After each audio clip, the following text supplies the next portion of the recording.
One of the most interesting premises I've ever seen in Korean BL belongs to The Prosecutor's Proposal. I'm a huge fan of Korean thrillers such as Mouse, Stranger, and Beyond Evil. So when I discovered that we're gonna get The Prosecutor's Proposal, I was so happy. We get to have the thriller parts and also the BL parts. I generally thought, oh my god, like this is my dream come true. I even posted on my TikTok about this. Honestly, out of everyone on earth, I think I was the most excited about this show. For me, I feel the potential was enormous. But in this video, I'll be discussing, did The Prosecutor Proposal live up to the hype? The Prosecutor Proposal is a 10-episode drama available to watch on iQIYI. The director is Yang Keung-hee, who also directed Secret Relationship, The Time of Fever, and the director who buys me dinner. So this is a direct with a good experience. Before I continue this review, please be aware this will contain a lot of spoilers. So if you've not watched the drama, I would suggest you go watch the drama, then you continue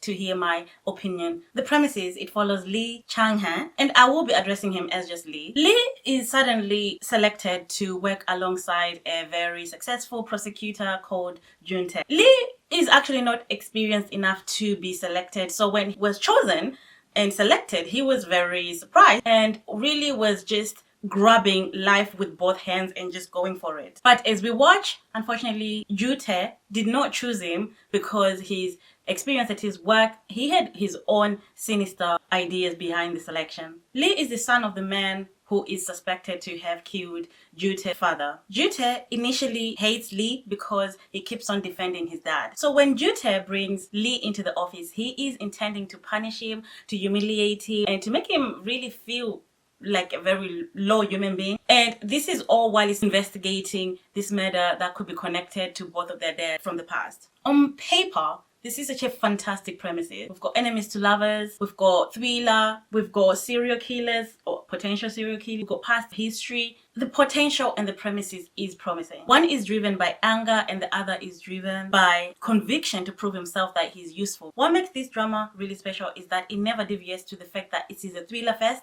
and a romance second. The romance is important. It exists within the investigation rather than replacing it. And I think that the marketing was done very well, which we were informed that it's a thriller and it actually delivers. And looking back on this show, the strongest points of this show really show that it was actually a thriller. The first 3 episodes established the mystery, the characters, and the power imbalances between the 2 main characters. These episodes are very tense, fast-paced, and genuinely very, very exciting. I have reacted to this show on my Patreon, and you can genuinely feel how excited I was watching the first 3 episodes. To be honest, I was thinking that maybe, just maybe, we have found a gold mine. Unfortunately, as you watch the show, it does not maintain this level of excitement for me. Let's talk about the writing and the actual investigation. The writing just lets it down heavily. The initial concept is excellent. The execution increasingly feels very underdeveloped. There are good ideas and good concepts and good storylines within the story. However, these ideas are never fully explored and there's not enough time to give them depth to be fully convincing to me. Now, when I was researching this story, I actually found that the timeline is particularly very confusing. For me, it feels like this story is over 2 weeks. Okay. However, apparently several months passed during the very first episode to the last episode, and this is not communicated properly to us, the audience. The period of time is not very clearly demonstrated. Because we don't actually experience this passage of time, the relationship truly feels like they met 1 week and the next week they were together making these promises. It feels like there wasn't much time for these passionate confessions that these two have for each other. This missing time matters. If Juntae and Lee spent a lot of time working together, several months working together, and gradually build this off-screen chemistry and rapport, then their eventual confession truly makes sense. However, this is not communicated with us. So it really doesn't make any sense to me. I feel like a convincing emotional transition has to be shown, not assumed. I shouldn't be sitting there thinking that, oh, maybe they had other interaction we never saw. We should have had a clear communication of the fact that they spent a long time together. Now let's talk about the police work. The police work also becomes very hard to believe in. I always have loved thrillers, especially watching it from an officer's point of view. Lee is supposed to be an experienced investigator and a former police officer, but his investigative abilities are lackluster and they rarely impress me. For example, he is stabbed twice, and each time, how are you not able to defend yourself against a woman, a simple woman? If you are a former police officer, how are you not able to neutralize such a simple attack? It makes no sense if you are claiming to be a former police officer. Even in the final scene where we see his co-worker take him upstairs and kind of mini kidnaps him, you are a former police officer, so your vigilance should be up. You should have it clocked in. Firstly, before that scene, before he gets kidnapped, they clearly have a conversation that there's two bad guys and we should be vigilant. Something is going to happen, and they narrow it down to these two individuals that they're thinking they are the bad guys. But tell me why this guy gets called by the bad guy and just goes without telling anybody, and when he gets there, he just follows the person that he has already assumed is one of the serial killers, and he just believes them, and he just goes and just lets himself being kidnapped. As a police officer, this is such bad judgment. You should be vigilant at that point that something is about to happen, that this person is a bad guy. Also, even when someone breaks in your house, you are a police officer. Why were you so defenseless? It just doesn't make any sense. You are a former police officer. You should be able to defend yourself to some degree. And because of just lack of no diligence in writing this character, it just ends up being a watered down, weak character who just needs saving from Juntae. And it's just such an unfortunate situation, and I understand he has been through so traumatic life, but he's so defenseless that even I should come into the story and defend him because he can't do it. He just wants to be saved, and it's so unfortunate. From the very first episode to the last, he's just needing saving when you're a former police officer. Anyway, so this is all bad writing. This is a good example of just writers not caring about their character. So in general, these two people, we are told they're very capable, but this professionalism, I don't really feel it. Going back to the knife getting stabbed by this weak woman that they both could have saved themselves from, he is stabbed by a big, enormous knife, right? At the back. Of course, the following episode, we see that the blood is actually at the front. So that means the knife went through him, and you can see the blood at the front as well. Anybody, any human being, imagine when I get cut by a knife on my finger, I cry and I feel like, oh my god, the world is ending. So I cannot imagine being stabbed by a knife to the point where the front is also bleeding. The very next scene after that, he insists to Juntae that the knife wound is not that deep and that he's okay and that they can just go home that evening, which color me blind. But I don't think it works that way when you get stabbed. I've never been stabbed, but if I do get stabbed, I am not going home that very night that I get stabbed. I'm gonna stay in the hospital so that they can freaking monitor me, that I don't die, I don't get infection or something. And then maybe if I need to go home, I'll go home and I'll go rest. But no, not Lee. Lee gets stabbed, and that very night he is walking out of the hospital like nothing happens. And the next few scenes, he continues life like normal, like nothing happened, and I am giddy, everything is fine. And it's like, this is bad writing. This is bad writing. There is no reason for you to get this man stabbed and for him to just be fine a few episodes after. What are we doing? What is this writing? I just need an answer. There's no reason this man can get stabbed and walk like nothing has happened. And also, Juntae's response to that is crazy because he then tells him, oh, you got stabbed, you shouldn't get stabbed because I'm the only one who can harm you. He said he just saved your life by getting stabbed on your behalf, but instead of being very thankful, firstly, he never thanks this man for saving his life anywhere in this whole series. Until the end, he never sits down and be like, thank you for saving my life. Thank you that you took the knife stab for me. No. It is never revisited. It's as if it was something very small, something that anybody does. We just get stabbed for other strangers. This could have been a stage where they actually started bonding. But for some reason, it was just downplayed so much that he saved this man's life by getting stabbed. Lee never has a flashback to getting stabbed. If I got stabbed, I would have flashbacks and some kind of emotional, psychological, like fear, like, oh my god, this has happened to me, this is a traumatic experience. But it seems as if this is like just drinking water. It's not a big deal. So when you are dealing with a thriller, every single thing matters, because thrillers are detail oriented. They are like puzzles. So when you're watching a thriller, it's so different from when you're watching comedy, where you're not really paying attention to the little details. You are just there to enjoy yourself when you're watching a comedy or other genres. But a thriller is different, because usually it's between you, the viewer, and the writer competing against each other and to figure out this puzzle that they're trying to solve. When you are writing a thriller, it is so important to pay attention to the little details. Every little detail matters, because every detail makes this thriller believable. When characters recover from injuries without consequences, or investigators survive through luck rather than skill, the danger begins to lose its impact. There is no fear, or we're not convinced something bad could happen, which is what thrillers are supposed to do. We are supposed to be afraid like something bad is about to happen. But with this story, we never feel that. The final reveal also feels very rushed. Culprit son also becomes unhinged from nowhere, which feels very insufficiently developed. Ultimately, the biggest hindrance to the story, it never explains what happens to the villains. Are they imprisoned? Are they charged? And if so, with what? How long? Where? What are their sentences? For a drama built around investigation, failing to give us a satisfactory legal conclusion is a major problem. The story is solved to some degree, but it never feels properly concluded. Okay, let's talk about the character development and the romance aspect. The chemistry and romance scenes are perfectly done. There is certain scenes, the chemistry is really, really outstanding. Is this scene when they are in the office, they do kiss, it's one of the hottest scenes. So the chemistry is not really the issue. My biggest issue is Juntae's character development. It is not convincing at all. At the beginning, we see Juntae gets Lee because he really hates him. Like, he doesn't just like dislike him, he despises this guy. He wants to humiliate him. He wants to make his life miserable.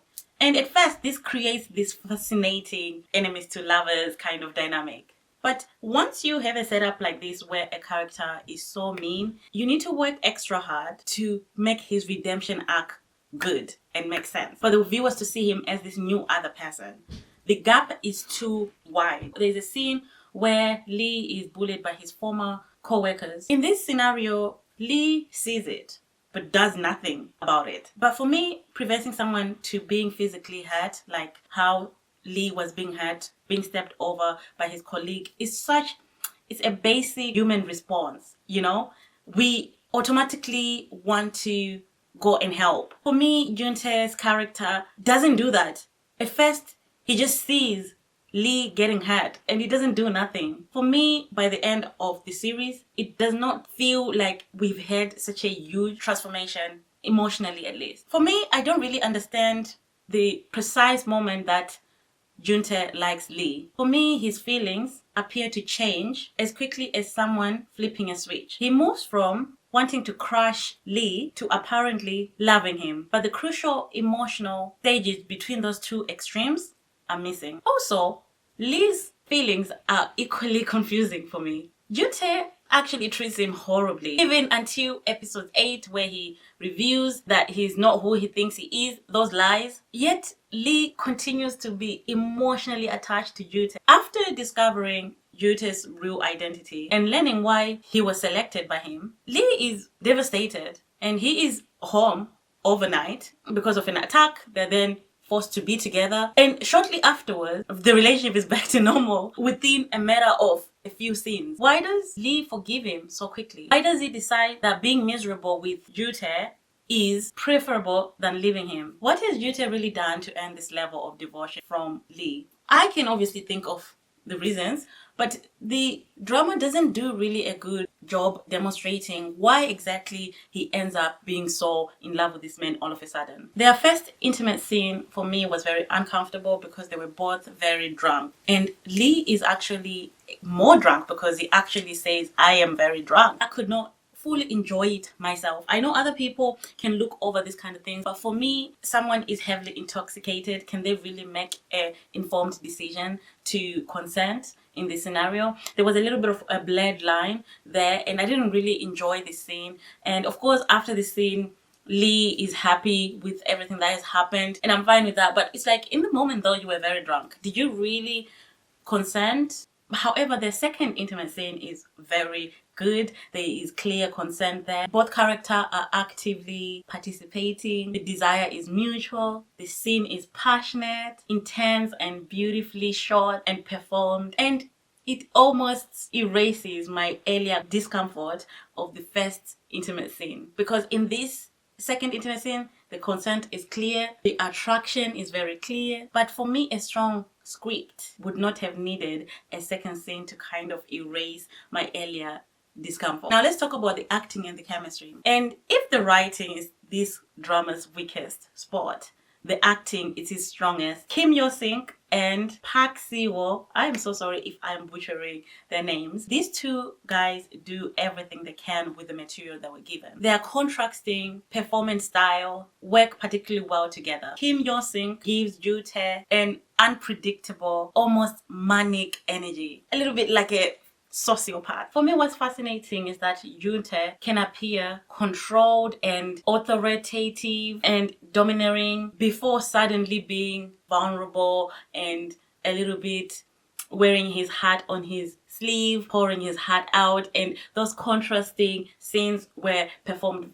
particularly very well. For example, when it has been revealed that who he is, right? He is the son of the victim, and Lee is running away. Joo-tae has to like rush up towards him and confess all this, and you can see these vulnerable expressions, how he's pouring his heart out, and that does not look like the same Joo-tae that we saw earlier, very mean, very red flaggy. This performance is done very well by the Kim Yo-sung. Kim Yo-sung makes these rapid emotional changes very believable. Now let's talk about Park Si-woo, who is playing Lee. He is a more quieter and more internal character. He appears delicate and fragile. However, there are some moments where he's not entirely passive. There are moments where he challenges Joo-tae and is willing to verbally defend himself when necessary. Park Si-woo is effective, especially with his eye expressions and his tone of voice. So even when Lee speaks very little, we can see his fear, we can see his confusion, and we can see his emotional conflict. However, I'm having this issue whenever I see females in BL where they just do a good job. They just do a great job.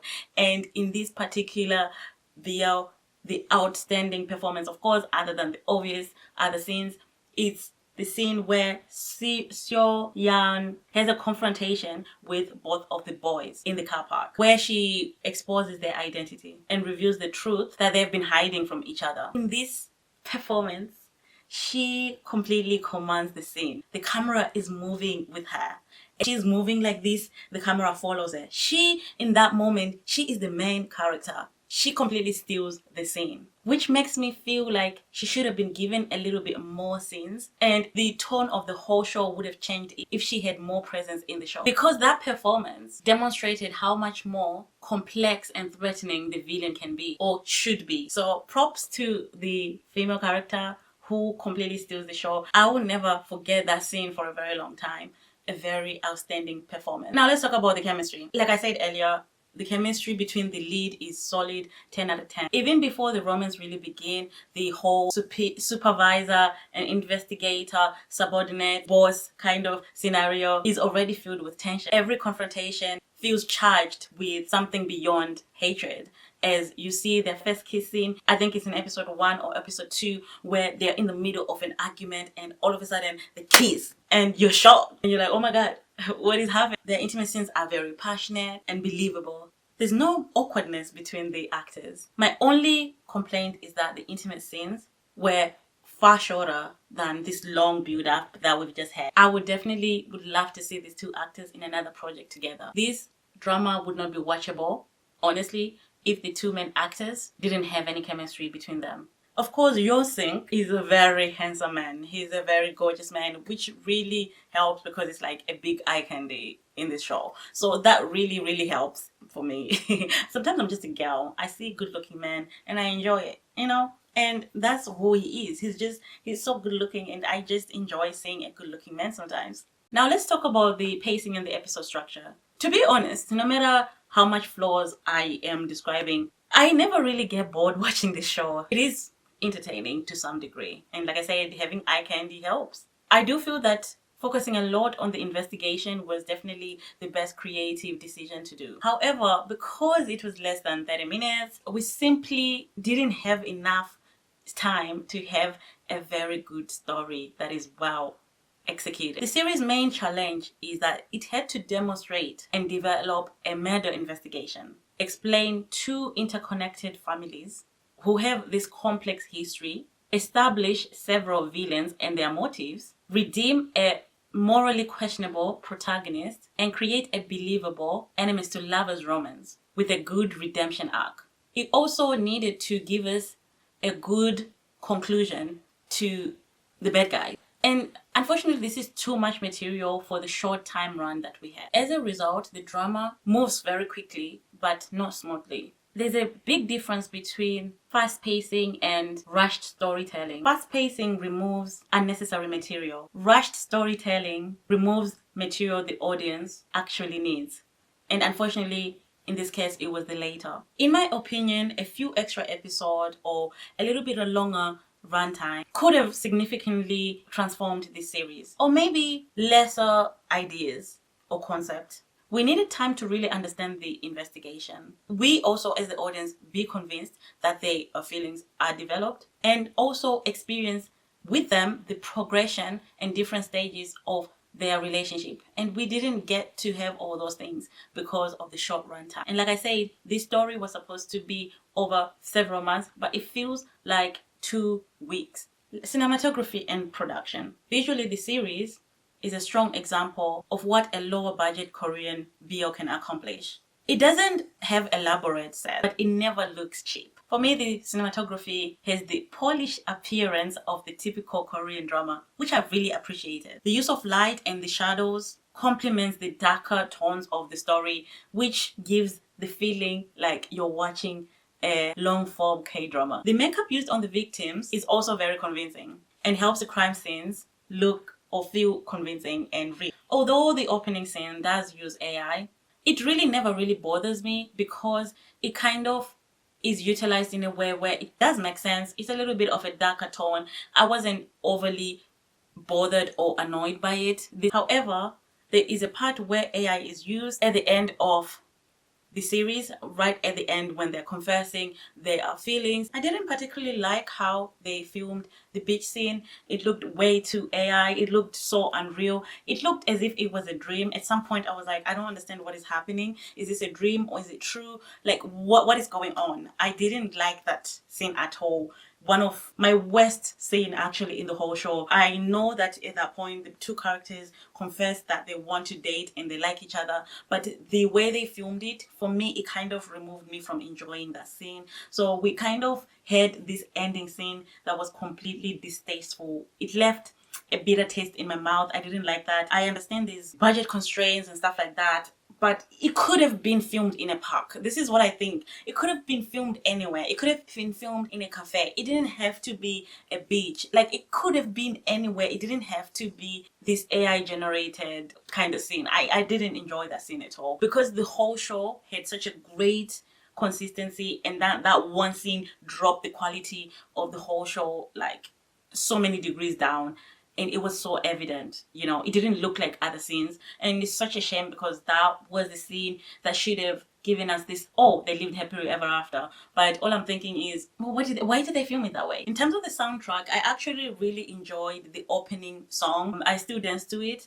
But will I go out of my way to look for it? I'm not sure. I might. Maybe when I miss the show, I will look for the opening soundtrack. As a whole, the soundtrack of the whole show wasn't particularly memorable for me. It wasn't really the focal focus of the director or the editor. But the background music and the sound effects were used effectively, and I only noticed this when I watched the show the second time because I needed to make this review. So I needed to really pay attention to all the things that I had not paid attention, and that's when I noticed these little things that made this show enjoyable and well put together. And it's very subtle soundtrack, sound effect, and these things that you don't really pay attention in the moment, and it is done very subtly, and I really appreciate that. Now, the rewatch value, I myself had to watch it the second time because I needed to review the show. So for you, watching this, I would say there is some rewatch value due to the fact that when you go back, you kind of see investigation, how it starts and how everything gets connected as you watch the show.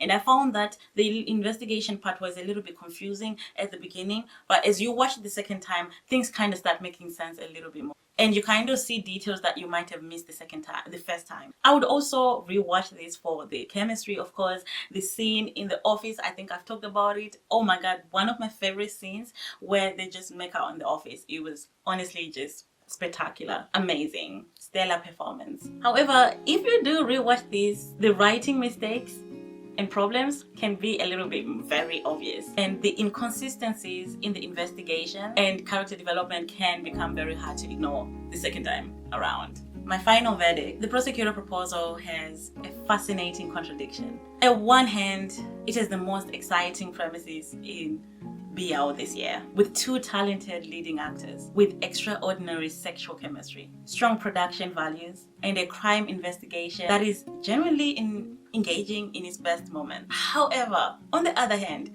it feels like a first draft of a drama we're about to shoot. The investigation is not fully coherent. The villains feel very underdeveloped. The timeline is unclear. The central romance moves from hatred to love without giving us enough of the emotional journey in between. The finale does not properly conclude either the criminal case or the character's development. The show started with the potential to become one of my favorite Korean BLs. Instead, it became an entertaining but frustrating example how a brilliant premises can be weakened by runtime and an underdeveloped script. However, this doesn't mean that I actually dislike the show in its totality. In fact, despite its flaws, it kept me watching. I usually drop things quite quickly when I don't like it. The actors were excellent, the chemistry was undeniable, and I loved seeing a Korean BL attempt something darker than the usual typical drama BL drama kind of thing. Although with all its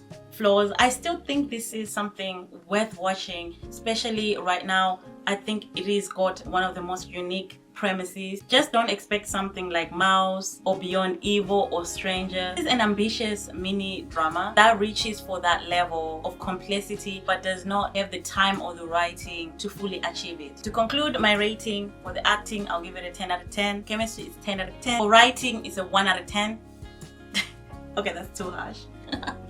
For writing, it's a 5 out of 10. But as a complete drama, this is a solid 6 out of 10 drama for me. It was engaging, it was sexy, and it had tremendous potential. But ultimately, the proposal was far more convincing than the execution. And that is my final verdict of the Prosecutor's proposal. What did you guys think?